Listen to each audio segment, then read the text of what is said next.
আসসালামু আলাইকুম, সবাই কেমন আছেন? আজ আমি শেয়ার করব ডিম আলুর খুবই মজাদার একটি রেসিপি।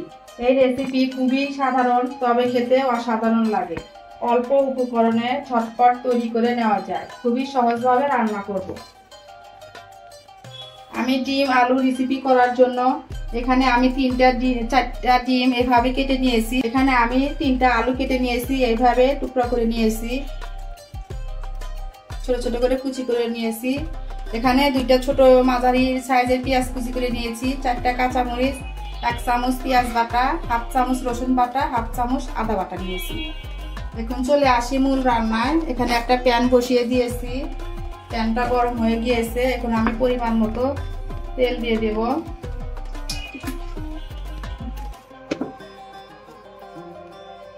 দিয়ে দেব 1/2 চামচ হলুদের গুঁড়ো,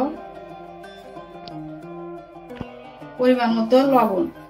এখন আমি ডিমগুলো ভেজে নেব। একে একে সবগুলো ডিম দিয়ে দেব। ডিমগুলো আমি লালচে করে ভেজে নেব। ডিম আমি মাঝারি আঁচে ডিমগুলো ভেজে নেব। চুলার জাল জোরে দিয়ে রেখে ভাজতে পারে, ডিমগুলো ফুটে গায়ে লাগতে পারে। এই জন্য মিডিয়াম আঁচে আমি ডিমগুলো ভেজে নেব। ডিমগুলো আমি উল্টে দিয়েছি, এক পাশ হয়ে গিয়েছে।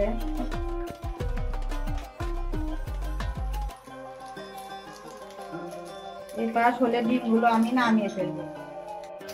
ডিম ভাজা হয়ে গিয়েছে, ডিমগুলো আমি উঠিয়ে নেব। উঠিয়ে নিয়েছি।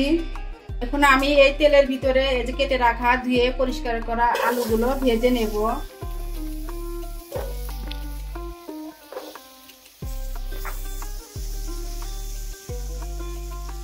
লবণ দিয়ে দেব।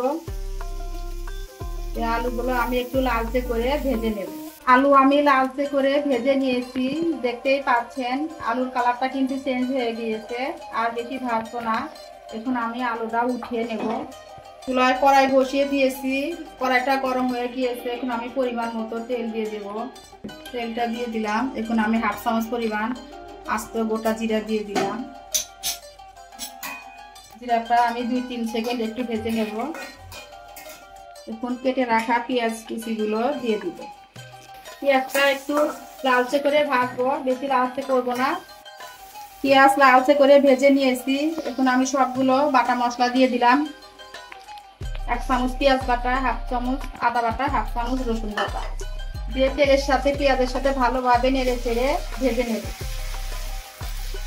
এতে করে কাঁচা রসুনের গন্ধটা চলে যাবে।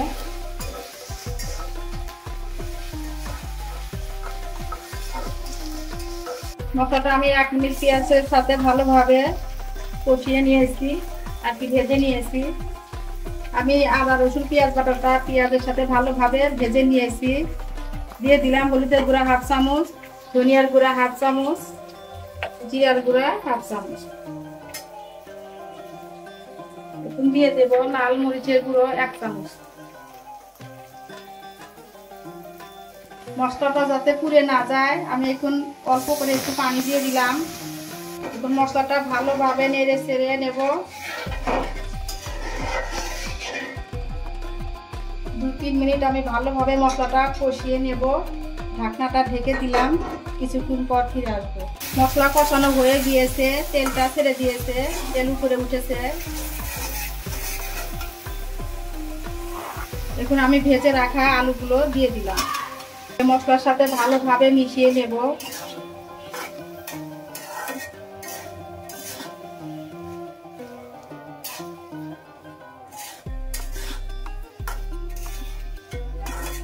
দু মিনিট আমি ভেজে নিলাম মশলার সাথে আলুটা।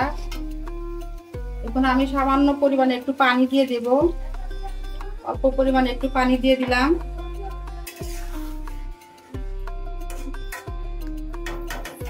এখন আমি আলুটা ভালোভাবে কষিয়ে নেব। ঢাকনা দিয়ে ঢেকে দিলাম। এখানে আমি 1/2 চামচ পরিমাণ লবণ দিয়ে দিলাম। লবণটা একটু বুঝে দিতে হবে। আলু ভাজার মধ্যে তো আলু ভাজার ভিতরে যেহেতু লবণ দিয়েছি, সেজন্য একটু লবণটা বুঝে দিতে হবে। আলুটা আমি আরো 4-5 মিনিট কষিয়ে নেব। আবারও ঢাকনা দিয়ে ঢেকে দিলাম। খুব সুন্দরভাবে কষানো হয়ে গিয়েছে। আলুটাও প্রায় সেদ্ধ হয়ে গিয়েছে। যেহেতু ভাজা আলু সেদ্ধ হতে সময় লাগবে না, এখন আমি ঝোলের জন্য পানি ব্যবহার করব, মানে ঝোলের জন্য পানিটা দিয়ে দেব। দিয়ে দিলাম পানি। আমি বেশি ঝোল রাখবো না, একটু গা মাখা মাখা ঝোল রাখবো, সেই অনুযায়ী আমি পরিমাণভাবে পানিটা দিয়ে দিলাম। আপনারা যারা আমার ভিডিওটি দেখছেন প্লিজ আমার ভিডিওতে একটি লাইক দিয়ে দেবেন। আপনাদের একটি লাইক আমার ভিডিওটি অনেক মানুষের কাছে পৌঁছে দিতে সাহায্য করবে। আর যদি বেশি ভালো লেগে থাকে তাহলে আমার চ্যানেলটি সাবস্ক্রাইব করে দিবেন। সাবস্ক্রাইব করে পাশে থাকা বেল বাটনের অল অপশনটি প্রেস করে দিবেন, যাতে করে আমি কোনো ভিডিও করার সাথে সাথে আপনার কাছে নোটিফিকেশন চলে যায়। আর যারা অলরেডি এই কাজটি করে দিয়েছেন আপনাদের সবাইকে জানাই অসংখ্য অসংখ্য ধন্যবাদ। আমি ঢেকে দেব, বলো আসা পর্যন্ত অপেক্ষা করব। বেশ কিছুক্ষণ পর ফিরে এলাম।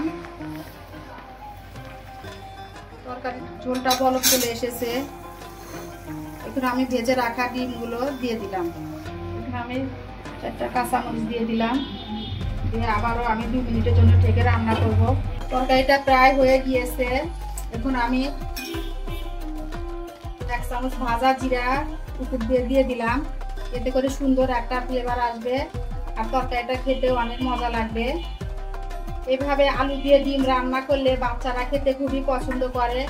বাচ্চারা তো ডিম খেতে চায় না, আলু দিয়ে এভাবে ডিম রান্না করলে ওরা কিন্তু খুব খুশি হয়ে যাবে আর খুশি হয়ে কিন্তু তরকারিটা খাবে ভাতের সাথে। এখন আমি 1 থেকে 2 মিনিট ঢেকে চুলাটা আমি অফ করে দেব। ভাজা জিরা দেওয়ার পরে আমি 2 মিনিট ফুটিয়ে নিয়েছি। আমার তরকারিটা হয়ে গিয়েছে, গ্যাসটা অফ করে দিলাম। এখন আমি আপনাদেরকে একটু পরিবেশন করে দেখিয়ে দেব। এই তো আমার রান্না কমপ্লিট, আমি এখন পরিবেশন করে নিয়েছি। এই খাবারটি গরম গরম ভাতের সাথে খেতে কিন্তু খুবই ভালো লাগে। একবার হলেও বাসায় এই রেসিপিটি ট্রাই করবেন, আশা করছি সকলের কাছে খুবই ভালো লাগবে। দেখুন কত সুন্দর কালার এসেছে, দেখতে খুবই লোভনীয় হয়েছে। আজ এই পর্যন্ত, সবাইকে পরবর্তী ভিডিও দেখার আমন্ত্রণ রইল। আল্লাহ হাফেজ, আসসালামু আলাইকুম ওয়া রাহমাতুল্লাহ।